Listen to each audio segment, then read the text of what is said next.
Assalamualaikum warahmatullahi wabarakatuh. Perkenalkan, nama saya Sri Nurdianti dari kelas PAI 4A. Di sini saya akan menjelaskan mengenai pengertian manajemen. Nah ya teman-teman, manajemen itu berasal dari kata to manage, yang artinya itu mengatur, mengelola, atau mengurusi. Nah ada juga manajemen menurut istilah. Nah itu tuh ada beberapa pendapat. Yang pertama itu menurut Said Mahmud Al-Hawari, di mana manajemen itu adalah mengetahui kemana yang dituju, kesukaran apa yang harus dihindari, kekuatan apa yang harus dijalankan, dan bagaimana mengemunikan kapal Anda sebaik-baiknya tanpa pemborosan waktu dan proses mengerjakannya. Nah, kemudian ada juga menurut Stoner, sebagaimana yang dikutip dari Sulistyorini, jadi manajemen itu adalah proses perencanaan, pengorganisasian, pengarahan, dan pengawasan usaha-usaha para anggota organisasi dan pengguna sumber daya organisasi lainnya agar dapat mencapai tujuan organisasi yang ditetapkan. Nah, jadi yang dinamakan manajemen adalah usaha pengelolaan sebuah lembaga yang di dalamnya itu merupakan kerja sama antara beberapa orang dengan cara menyiasati sumber-sumber yang ada. Nah, kemudian dari definisi manajemen yang tadi terdapat 3 hal yang merupakan unsur penting. Nah, apa sih unsur pentingnya? Yaitu yang pertama itu ada usaha kerjasama, kemudian oleh 2 orang atau lebih, dan untuk mencapai tujuan yang telah ditetapkan. Nah, jadi ketiga hal tersebut itu merupakan sesuatu yang harus ada dalam berlangsungnya manajemen. Nah, mungkin itu saja yang bisa saya sampaikan. Kurang lebihnya mohon maaf. Oke, baik. Di sini saya akan menjelaskan tentang paradigma baru manajemen pendidikan. Jadi, paradigma baru dalam manajemen pendidikan itu muncul sebagai respon terhadap dinamika perkembangan zaman yang menuntut adanya perubahan dalam cara pengelolaan lembaga pendidikan. Jika dulu manajemen pendidikan itu lebih bersifat birokratis, lebih bersifat kaku dan hanya berfokus pada prosedur formal, kini itu paradigma tersebut bergeser. Yang dimana paradigma yang muncul sekarang itu lebih fleksibel, lebih terbuka, partisipatif, dan juga berorientasi dalam hasil serta mutu pendidikan. Dalam pendekatan ini tuh siswa menjadi pusat perhatian, yang artinya seluruh kegiatan manajerial di sekolah atau lembaga pendidikan itu dirancang untuk memenuhi kebutuhan dan pengembangan potensi peserta didik secara optimal. Selain itu juga semua pihak yang terlibat itu tuh mulai dari guru, terus orang tua hingga masyarakat itu diajak untuk berperan aktif dalam pengambilan keputusan dan pelaksanaan program pendidikan. Kolaborasi tersebut itu menjadi kunci keberhasilan. Terus manajemen pendidikan modern juga mengadopsi prinsip-prinsip seperti prinsip kepemimpinan yang inspiratif, inovasi, kerja tim, dan pemanfaatan teknologi informasi gitu. Yang tujuannya itu untuk meningkatkan efisien dan efektivitas pengelolaan pendidikan. Evaluasi dalam paradigma ini tuh dilakukan secara menyeluruh, tidak hanya menilai hasil akademik tetapi juga mencakup pengembangan karakter, sikap, dan kemampuan sosial siswa. Nah, dalam pendekatan ini tuh manajemen pendidikan itu tidak hanya mengatur administrasi tetapi juga berperan sebagai penggerak perubahan demi tercapainya pendidikan yang berkualitas dan juga berkelanjutan gitu. Mungkin cukup sekian yang bisa saya sampaikan. Terima kasih. Baik, di sini saya akan menjelaskan mengenai manajemen pendidikan Islam. Jadi manajemen pendidikan Islam itu adalah cara mengatur lembaga pendidikan Islam supaya bisa berjalan dengan baik, efektif, dan juga efisien. Nah, hal ini melibatkan sumber daya manusia seperti guru, siswa, dan juga non-manusia seperti fasilitas, buku, dan lain-lain untuk mencapai tujuan pendidikan sesuai nilai-nilai Islam. Nah, adapun menurut Mujamil Qomar, manajemen pendidikan Islam itu menekankan pengelolaan secara Islami. Artinya itu apa?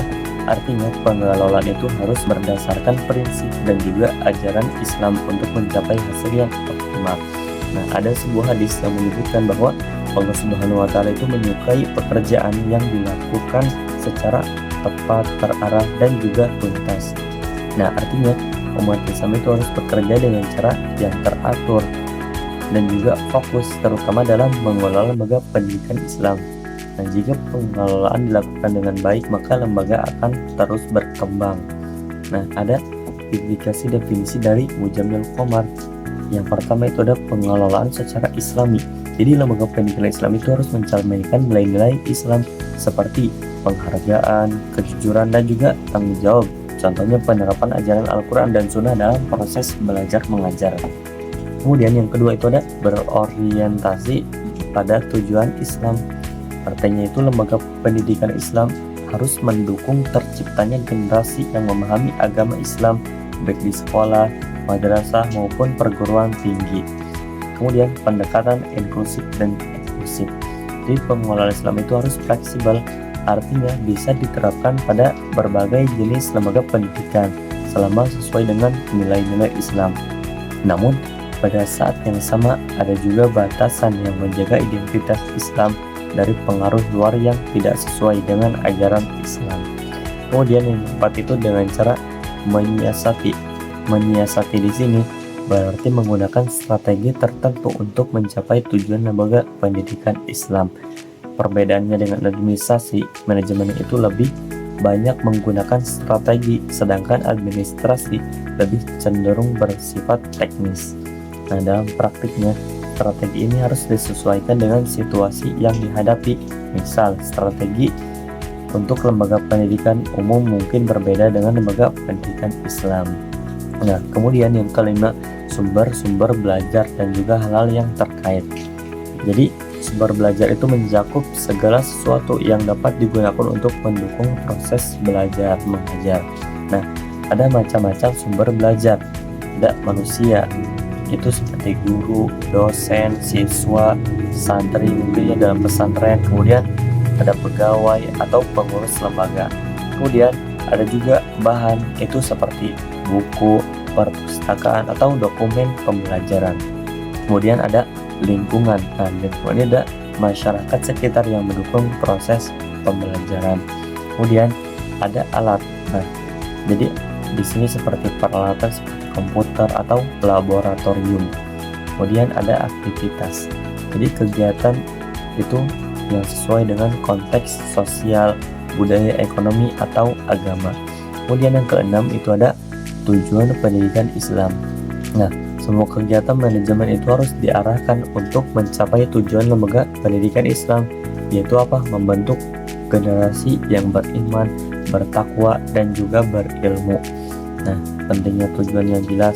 Jadi, jika tujuan tidak jelas, maka lembaga pendidikan itu akan kehilangan arah dan juga tidak dapat berjalan dengan baik. Kemudian, yang ketujuh itu ada efektif dan juga efisien. Efektif itu berarti lembaga mampu mencapai tujuan dengan baik, sedangkan efisien itu berarti lembaga menggunakan sumber daya seperti waktu, tenaga, biaya secara hemat dan juga maksimal.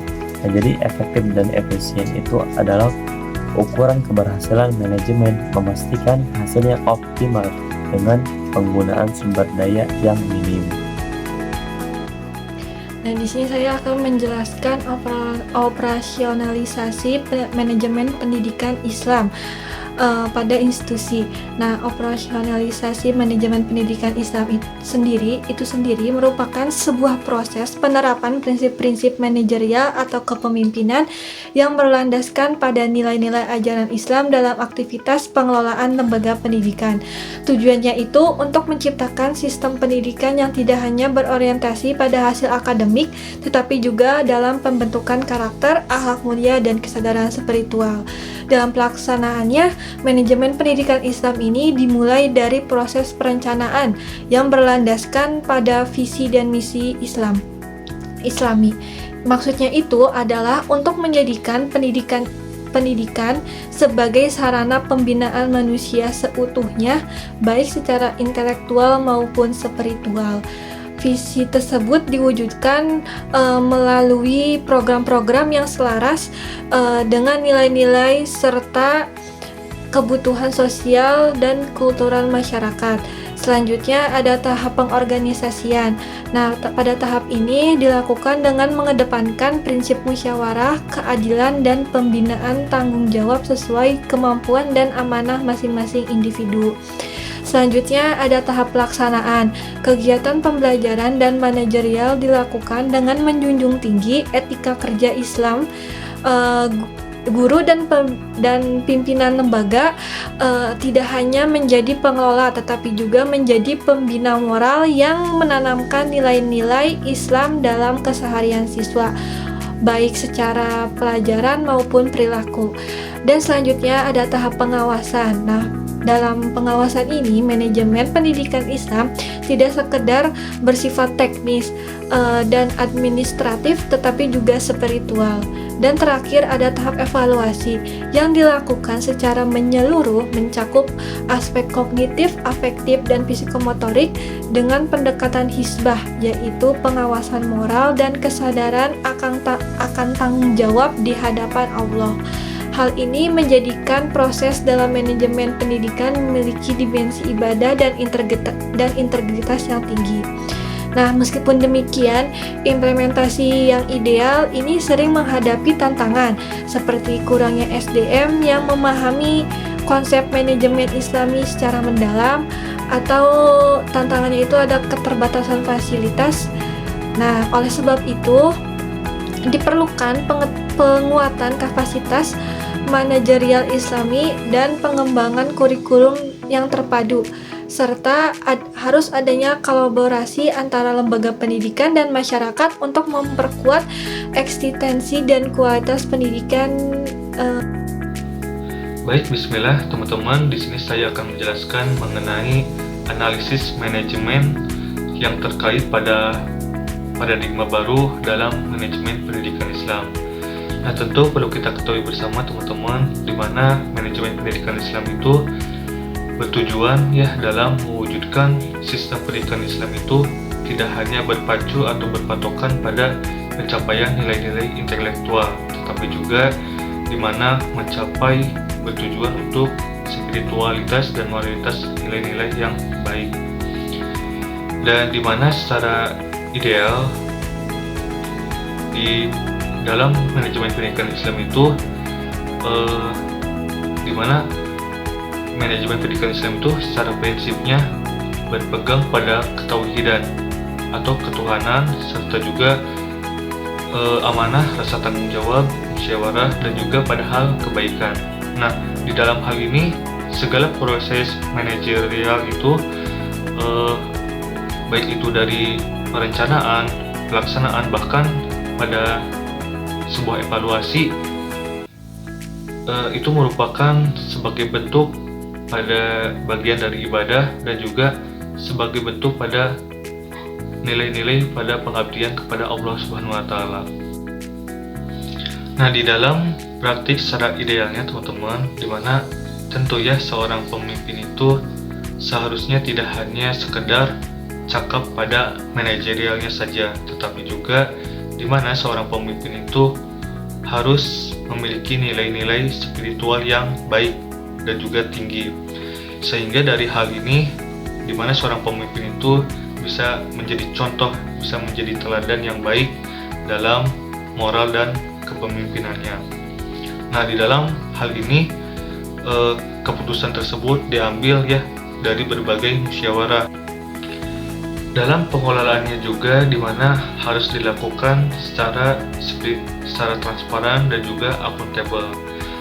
Dan kurikulum juga harus terpadu secara integratif di mana antara ilmu umum dan juga ilmu keislamannya. Nah, secara evaluasi juga di mana peserta didik itu tidak dilihat dari nilai kognitifnya saja, tetapi dilihat juga dari nilai-nilai afektif dan juga spiritual dan moralitasnya yang baik juga. Nah, secara realitasnya teman-teman di mana manajemen pendidikan Islam itu ternyata belum mampu untuk mewujudkan pada paradigma yang ada. Dalam hal ini tantangan itu muncul teman-teman itu disebabkan ternyata masih terbatasnya sumber daya manusia yang belum memiliki kompetensi pada nilai-nilai Islam. Dari hal itu, di mana musyawarah pun dilakukan hanya sebagai bentuk formalitas dan mengambil keputusan pun pada dasarnya hanya bersifat sentralistik. Dari hal itu ternyata betul teman-teman ya, dimana secara idealitas dan realitasnya itu masih bertolak belakang satu sama lain, adanya kesenjangan.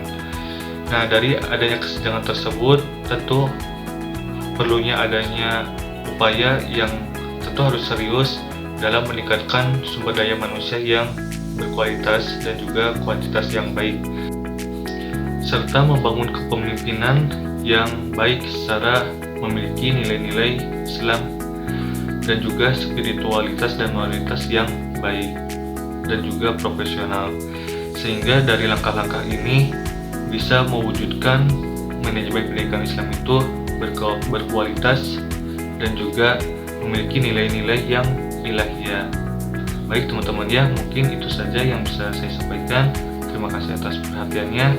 Mohon maaf bila ada salah-salah kata. Saya tutup. Wassalamualaikum warahmatullahi wabarakatuh.